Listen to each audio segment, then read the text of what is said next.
थे ना, तो उनका नाम था लक्ष्मीपति। सेठ जी का नाम था लक्ष्मीपति, और सचमुच वो बहुत ज्यादा अमीर सेठ थे।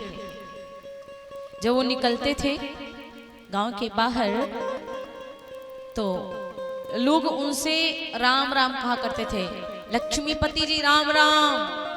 तो लक्ष्मीपति सेठ जी कहते ठीक है कह दूंगा। तो अब ये फिर आगे बढ़ जाए तो फिर लोग कहने लगे लक्ष्मीपति जी राम राम, तो कह दे ठीक है कह दूंगा। फिर आगे बढ़ जाए तो फिर आगे लोग बोले अरे लक्ष्मीपति जी राम राम, बोले हाँ ठीक है पहुंचा दूंगा।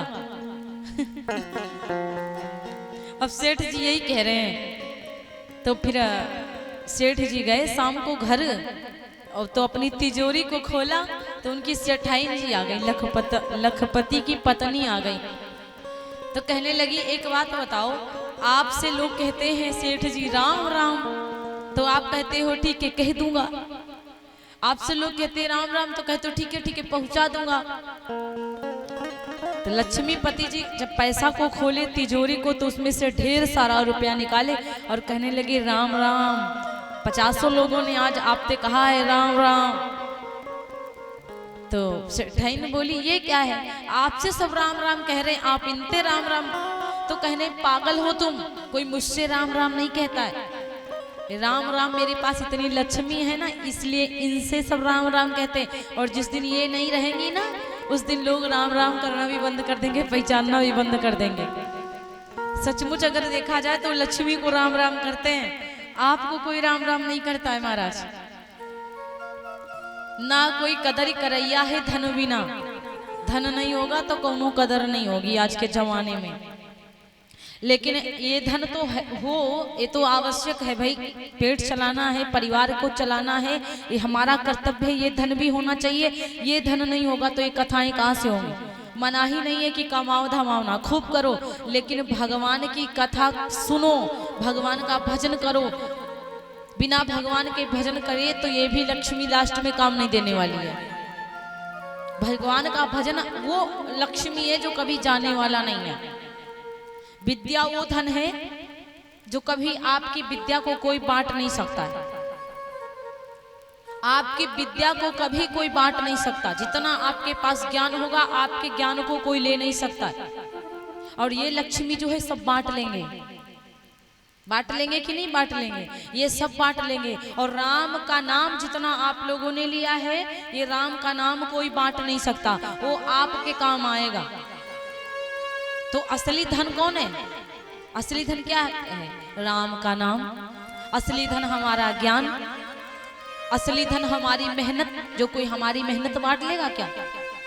जो जितना मेहनत करेगा उसको फल भी उतना ही मिलेंगे महाराज। अगर कर्म नहीं अच्छे होते तो राजा दशरथ को क्या राम भगवान की तरह बेटे मिले होते? उन्होंने पहले बड़ी मेहनत करी है, बहुत वर्ष बीत हो गए तपस्या करते करते, तब जाकर भगवान मिले थे। तो हम लोग क्या 2-4 घंटा भी भगवान की कथा नहीं सुन सकते? 2-4 घंटा कोई बहुत बड़ी बात नहीं है। लोग कहते हैं कि अरे हमने तो सब सुन लिया है, हमको तो सब ज्ञान है, हमें राम कथा पूरी पता है, कोई नई बात बताऊं तो जाएं वहां पे। लेकिन ये मत कहो कि वहां कोई नई बात आप लोगों को सब पता है, ये करने से ये पाप होगा, लेकिन फिर भी जानबूझ के करते हैं। तो कम से कम समझाने वाला भी तो कोई होना चाहिए। एकता बना करके यहाँ सब आते हैं, बैठते हैं। मैं क्या बहुत बड़ी ज्ञाता हूँ? मैं बहुत बड़ी ज्ञानी हूँ? नहीं हूँ। मैं नहीं समझती कि मैं बहुत बड़ी ज्ञानी हूँ या आप लोगों को सीख दे दूंगी या सुधर जाएंगे। लेकिन हो सकता है भागवत जी की कृपा, राम जी की कृपा हो जाए तो मेरी इस मुखार बिंदु से ऐसे शब्द निकल जाएं जो कितने लोगों का जीवन सुधर जाए, कितने लोगों का जीवन संवर सकता है। इसीलिए ये कथा करवाई जाती है। इसीलिए भगवान ये जो धन दिए हैं ना, ये बड़ी ही कृपा है इनकी, जो मुझे ला करके यहाँ बिठाया। मेरे थ्रू आप तक बात पहुँचा रही हूँ। भगवान की बातों को मैं अपनी तरफ से आप लोगों को पहुँचा रही हूँ कि भाई ना जाने किसका जीवन संवर जाए, कितने लोग सुधर जाए। अभी हम लोग एमपी कथा करने गए थे। एमपी में एक यजमान जी का परिवार था, बहुत सुंदर परिवार, बहुत बढ़िया। वहां पे बहुत सारे भक्त आया करते थे। यहाँ तो समझ लो नॉर्मल पंडाल लगा, बड़ी भीड़ होती है महाराज। वहां पे ऐसे ऐसे लोग आ गए कि आए, बोले देवी जी वो क्या है कि मेरा बेटा बड़ा शराब पीता है। मैं प्रशंसा नहीं कर रही हूँ अपनी, ये मत सोचिएगा कि प्रशंसा, मैं बता रही हूँ, उससे आप लोग कुछ समझेंगे। वो आए, बोले देवी जी बहुत शराब पीता है लड़का। तो हमने कहा भाई हम केवल बता सकते हैं, हम समझा सकते हैं कि आप शराब छोड़ दीजिए, लेकिन कोई हमारे पास वो शक्ति तो है नहीं, दवाई तो है नहीं कि मैं आपको दे दूंगी तो आप छोड़ देंगे। किसी की बात नहीं माना वो बंदा, किसी की बात नहीं। उसको क्या एक लोग ने समझाया होगा, पता नहीं कितनों ने समझाया होगा। केवल 2 मिनट के लिए समक्ष आया था, 2 मिनट ही समझाया उसको, आज तक के भी शराब नहीं छुआ उसने। तो ये तो मैं नहीं कहती कि मेरी वजह से वो शराब छोड़ दिया, क्या पता मैया की कृपा हो, उनकी वजह से, उनकी कृपा से उन्होंने मुझसे बोल करवा दिया हो, बोल निकल गए उसके हृदय में लगे और उसने छोड़ दिया।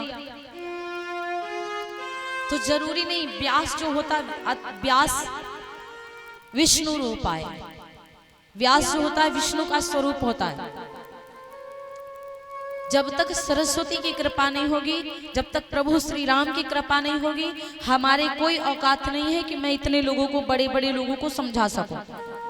ये जो कृपा है बड़े लोगों की है, बड़े बुजुर्गों की है, आप सब लोगों का आशीर्वाद है। जरूरी नहीं है कि हम बहुत बड़े हैं या बहुत ज्यादा, ये सब कोई ना कोई अच्छा कर्म होगा, वरना आजकल अपने बच्चों को कोई धर्म में नहीं लगाना चाहता है।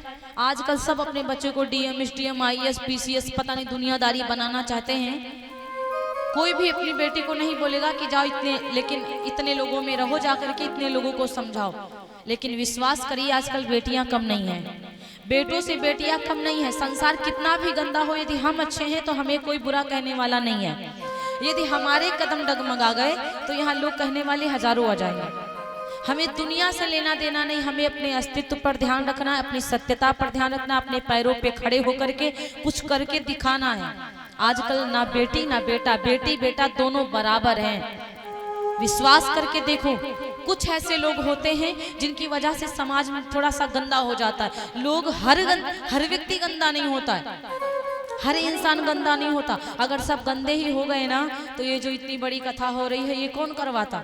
किसके मन में भगवान की बात ये आती कि चलो इतना बड़ा सत्संग करवाया जाए।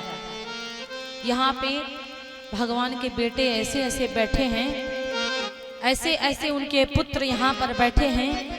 इतना बढ़िया सुंदर पंडाल, इतना बढ़िया अच्छा व्यवस्था, इतना, और कहाँ से कहाँ लोगों को बुला करके बिठा करके सबके कान में राम का नाम जा रहा है। उनके लिए आप लोग धन्यवाद करिए जो लोग इतनी मेहनत कर रहे हैं, जो लोग इतने हर वर्ष ये कथा करवाते हैं, जो लोग इतनी व्यवस्थाएं करवा रहे हैं, आप लोगों को संभालते हैं। इतनी व्यवस्था देखो, पैसा लगाना कोई बड़ी बात नहीं है। अरबपति करोड़पति यहाँ पड़े हुए हजारों लाखों निकाल कर जेब में से दे देंगे और कहेंगे जाओ ये काम करो, लेकिन काम करने की क्षमता उनके अंदर नहीं। केवल पैसा लगाने से कुछ नहीं होता है, यदि मेहनत ना करी जाए तो। संभालने वाला भी होना चाहिए, मैनेजमेंट करने वाला भी होना चाहिए। पैसा तो कोई भी दे देता है। तो बहुत लोग कहते हैं कि हम बहुत बार कथा सुने हैं, हमको सारी कथा मालूम। कभी भी कथा से ऊबना नहीं चाहिए, कभी भी कथा से बोर नहीं होना चाहिए कि हम सुन लिए। दिन में आपने अपने पाप गिने हैं कि कितने पाप एक दिन में आप करते हो? किसी को पता है कितने पाप करते हैं दिन में? ये कोई गिनता है? कोई नहीं गिनता है। आप चलते आ रहे हैं, आप नीचे भी नहीं देख रहे, पता नहीं कितनी चींटियां, छोटे मोटे जीव जंतु आपके पैर के तलवे के नीचे दब के मर जाते हैं। वो पाप नहीं होते, वो जान में पाप हो अनजान में पाप हो, लेकिन वो पाप है कि नहीं है? वो पाप है। गलती से हो रहा है तो भी, गलती से किसी जीव की जान जा रही तो भी पाप हुआ, और जान कर मार रहे तो आप बहुत बड़े पापी हैं। पाप तो कोई नहीं गिनता है कि मैंने इतने पाप कर लिए और 2-4 बार रामायण क्या सुन लिया। सब गिनने लगते हैं कि मैंने तो 4-5 बार कथा सुनी है। जब पापों को इतना करते हो, उनको छुटका गिनती नहीं गिन पा रहे हो, तो ये राम कथा की गिनती ना गिनो। जितना सुनो जितना सुनो जितना सुनो उतना ही कम है मेरे भैया, जितना सुनो उतना ही कम है।